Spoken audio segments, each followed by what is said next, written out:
Salve ragazzi, sono Riccardo e adesso vi racconterò una storia.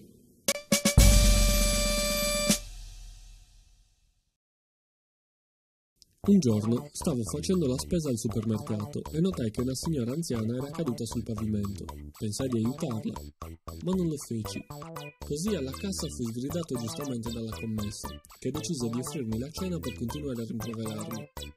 Inutile dire che mi innamorai di lei e per mostrarle il mio amore le scrissi una poesia in turco, dove le dicevo di amarla così tanto da essere perfino disposto a mangiare la sua merda. Per mia sfortuna non gradì la cosa. Mi disse di essere un caffone per aver scritto quelle cose, sapendo di non poter essere in grado di leggerle, ricordandole quindi di essere analfabeta.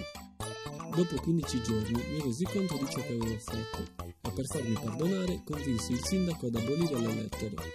Fu così contento del mio coraggio che mi nominò migliore amico della città.